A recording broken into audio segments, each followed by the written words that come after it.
Hi everyone! Welcome back to my channel, and for today's video guys, nandito tayo sa Silang Cavite, and this property is just 7 minutes going to Tagaytay Rotonda, and nag-car tayo going to this property guys. Ayan, kung makikita nyo, ngayon is 3 PM. Ayan. And ang weather dito guys, ayan, tanghaling tapat yan, ayan yung araw, kita nyo, pero ang weather is malamig, mahangin siya actually. Yung kumbaga, halimbawa is nagpagawa kayo dito ng house nyo sa future, pag may silong siya, hindi ka nakahangin na ng araw, malamig po yung vibes ng araw. Bakit? Dahil ito pong barangay, this is located here in Barangay Malabag, Silang Cavite. This is situated around 480 meters above sea level. Tagaytay is around 550 meters hanggang 600 meters above sea level. So, technically, they have the same weather. And meron tong view ng Palace in the Sky.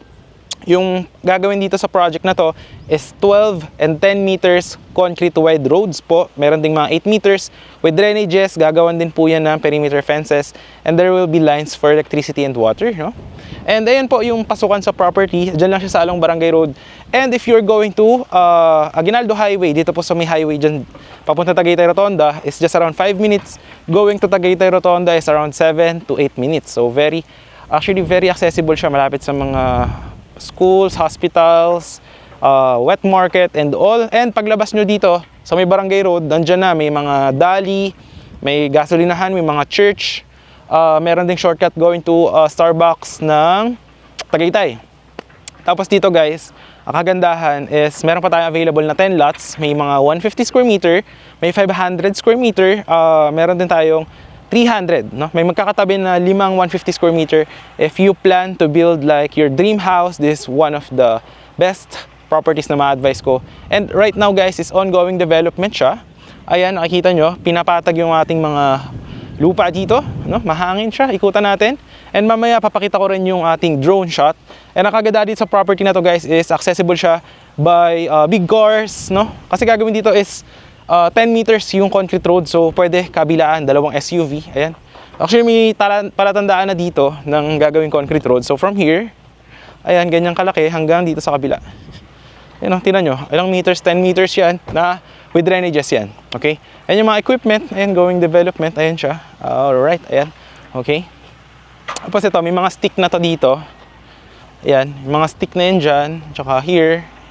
Ayan, yan yung gagawin na concrete roads there, no? So, may available dyan na 200 square meter. Ayan. Meron din dito ang parks and playground, and gagawin din ng multi-purpose hall, no? Wala po mga swimming pool or clubhouse, mga ganyan. Wala po. Ayan. So, ang kagandahan dito guys, overlooking po. Actually, kita rito yung Manila. Ewan ko kung kita nyo dito sa camera. Kita nyo rito yung Manila view. Wait, lakaran natin guys. Ayan, no? Kita ba dito sa camera? Ayan, sa baba na yan. Ayan, no? Ayan na yung Manila view, no? Tapos dito, if you want to, you're from Manila, going here via expressway is just around 1 hour and 20 minutes, no? Via Calax. So very near actually. Depende na lang kung rush hour kayo pupunta, no? So yan, ikutan natin yung project. So yung mga available lots, nandun siya banda. Alright, nandun yung banda. Nandun. Yan. May mga 150, 300, 500, no? Yan. Tapos ang price per square meter is very affordable. Nasa 7.5 lang siya guys, naka-promo price po siya. Ayan. Siguro para mas maganda habang naglalakad tayo is I will show you yung drone shot ng ating property para makita nyo siya kung gaano siyang kalapit sa Aguinaldo Highway, tapos gaano rin siyang kalapit to Tagaytay, tapos nasan yung Palace in the Sky para makita nyo aerial view, no?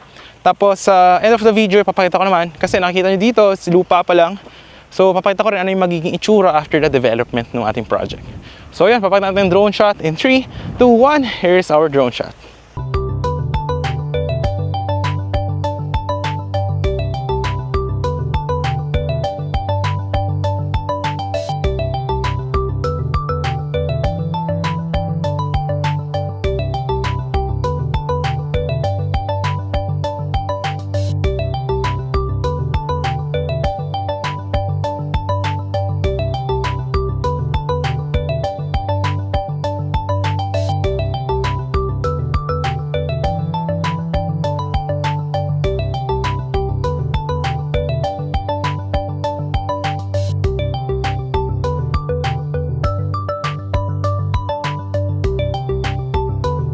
So yun guys, nakita nyo naman yung ating drone shot ng property guys. Ayan. So makikita nyo dito.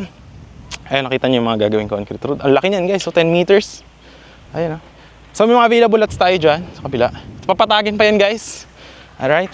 Kita nyo naman gano'ng kalapit diba sa Tagaytay itong ating project. And maganda dito guys, hindi to binabaha kasi 450 meters above sea level. Hindi po binabaha yan pag ganyan guys. Lalo dito sa mga Tagaytay, Metro Tagaytay na mga locations. Mga Amadeo, Mendez, silang yan. Dasma, kahit nga Dasma, hindi binabaha. Dahil ako taga Dasma ako guys. May property ako sa Dasma, dito sa Mendez, sa 13, sa Bacoor, sa iba-iba eh, basta. So yan, may mga binabaha, Bacoor, yan. Medyo binabaha. Depende sa lugar, kung subdivision hindi.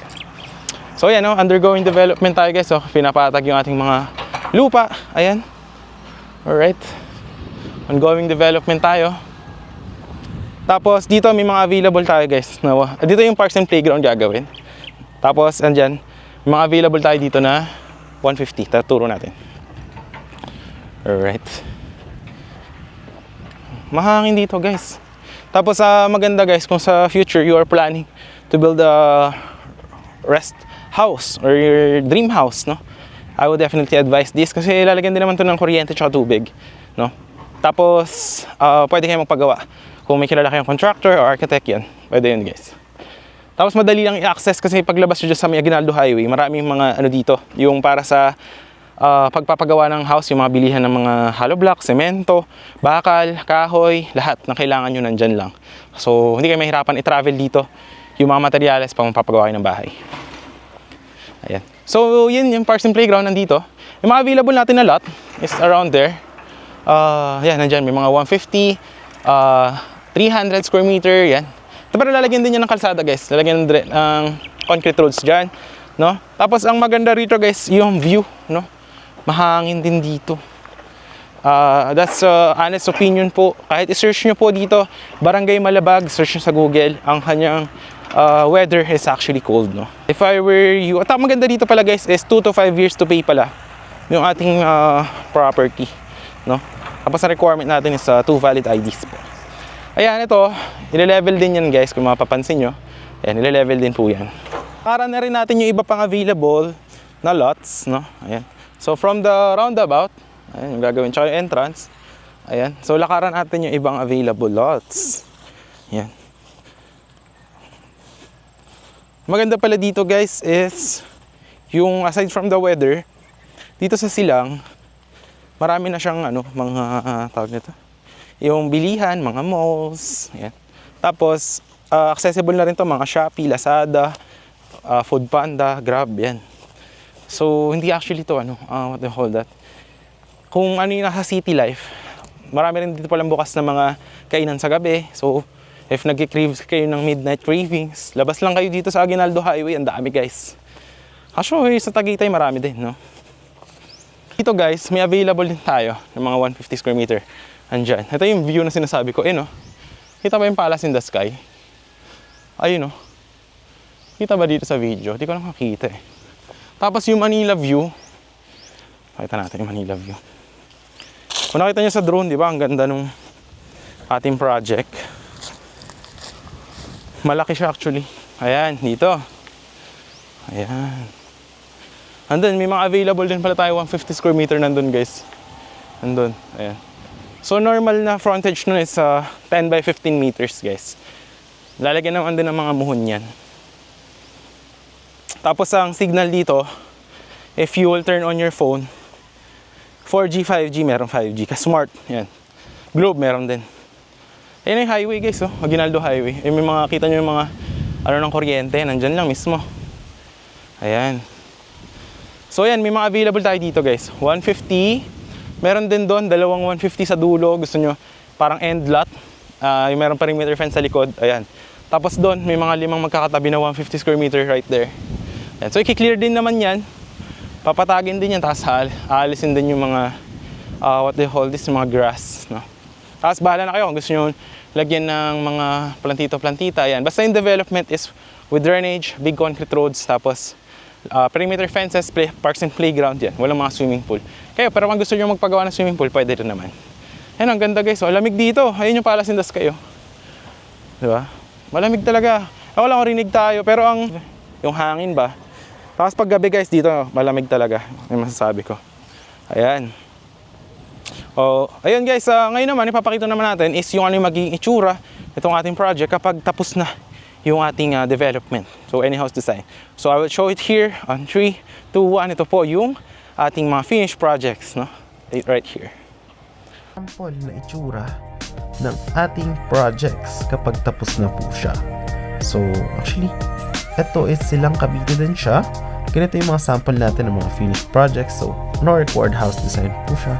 As you can see, depende po sa owner kung ano yung gusto nyo ipatayo na house. Ayan. So, different designs po yan. Magkakaiba po yung mga bubong.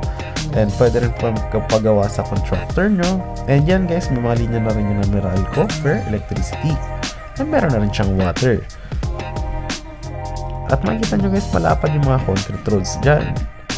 Ayan. So, perfect na perfect siya for the getaway property. Meron ding basketball court, merong multi-purpose hall, and playground.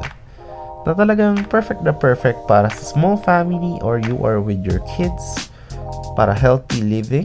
Actually, maganda rin mag-walking dito. Lalo pagka madaling araw is naghahamog po dito. Dahil this property, ito pong develop na project natin is just around 8 minutes to Tagaytay boundary, no? Kaya napakalamig po talaga ng weather niya.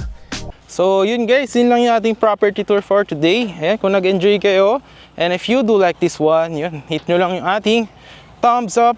Syempre, like mo na rin, and share mo, and subscribe yung ating channel, and hit the notification bell para updated ka for our next upcoming videos, no? Ayan guys. So yun, if you are interested, nandiyan naman yung numbers ko on the screen, the Viber, WhatsApp. So I could assist you on your dream properties, guys. So ayan, makita nyo naman, no? Ayan si Kuya, ayan. Undergoing development, guys, no? So yun, maraming salamat sa panonood. And once again, guys, this is John Rich. I hope to see you in the next vlogs. Bye-bye!